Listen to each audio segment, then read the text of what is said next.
Hi, my name's Phil. I like talking about politics. In this video, I'd like to discuss the reports of a split in the government's Brexit team over the issue of extending the transition period.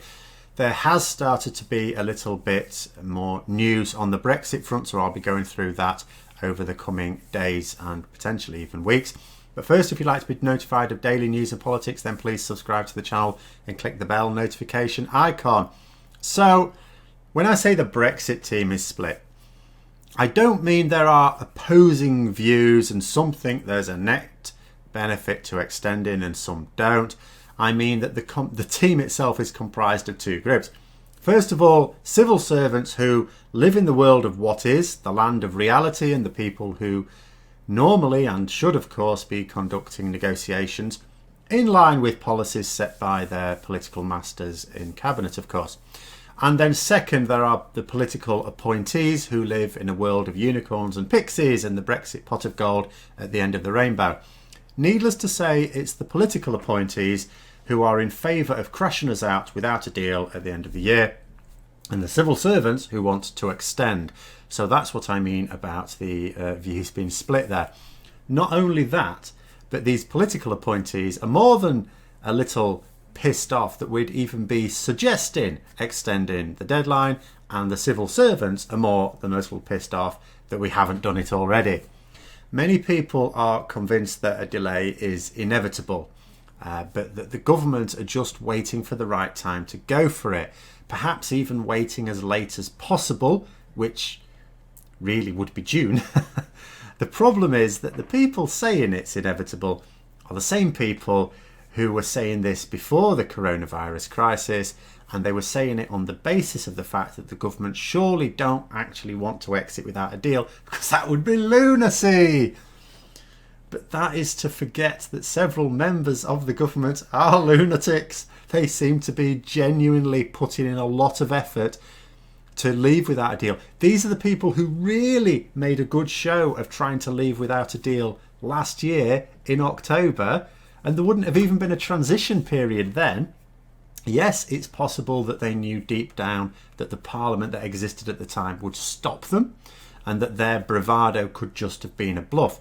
The problem is that that parliament doesn't exist anymore. And I am still utterly convinced that many of them genuinely want the no deal, and that it's possible that they believe that the economic disaster that is already befalling us as a result of the coronavirus pandemic is, they think it's going to mask the downsides to Brexit. And to a certain extent it may, but there'll be other downsides to the hard Brexit that it will not mask at all. I mean, none of the things that these people really want out of Brexit are possible with an EU deal. So we know that some of them genuinely don't want a deal. Boris Johnson was talking up the prospects of the US trade deal again in the last week in his phone conversation with the Orange one. But then I can't help but return to the report that was in the Telegraph some weeks ago, and I talked about it at the time, that the government were going to extend. They'd already basically made this decision, they just weren't going to do it yet, and they weren't going to admit to it yet. Now, the Telegraph is a very pro-conservative newspaper with very close links to government ministers, indeed an extremely close relationship with the Prime Minister himself, who was paid over £250,000 a year to write the odd piece of garbage for them whilst he was a backbench MP quite recently. So I'm reasonably satisfied that with the Telegraph reporting that, and I have been since, there are influential members of the government, potentially even the Prime Minister himself, who do want to extend but don't want to look politically weak in doing so to their largely pro-Brexit support. Which begs the question, what will allow them to seek the extension without looking weak? And then another question, another important question. Let's say they can't find a way to extend without weakening themselves politically. Would they still do it?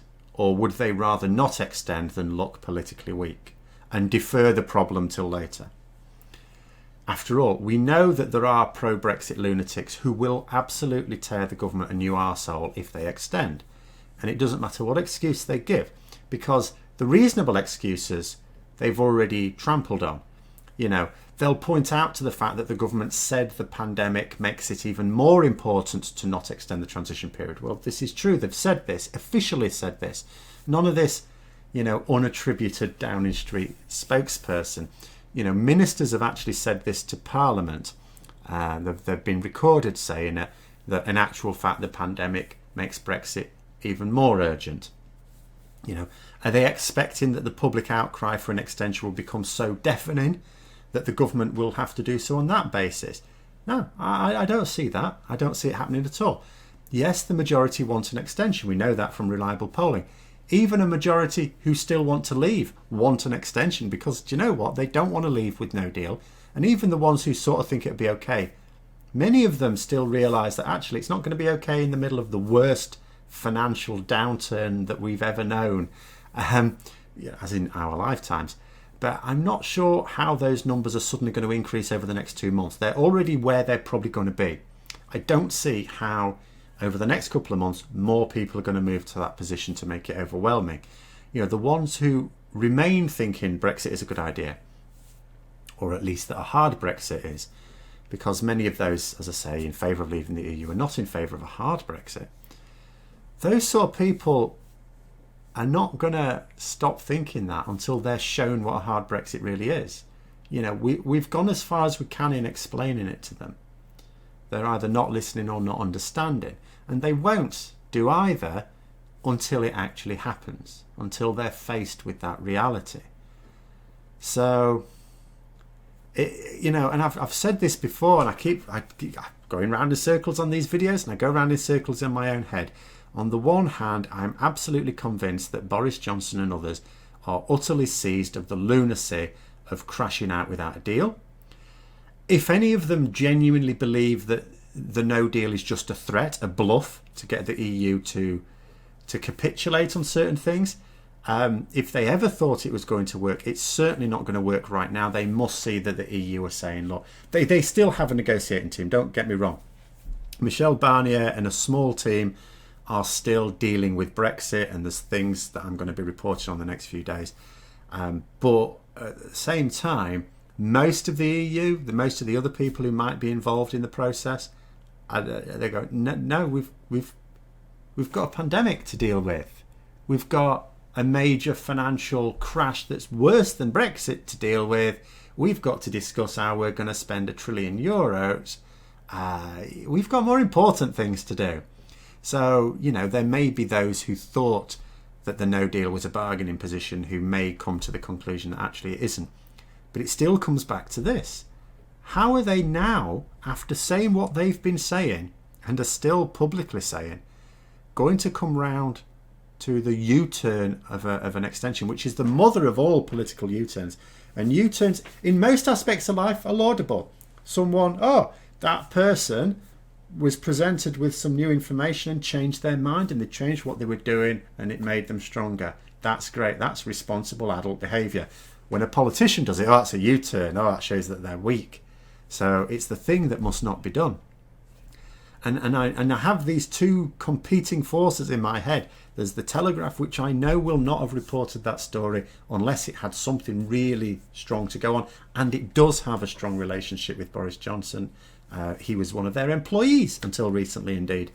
And on the other hand, how do they do it without a political beating?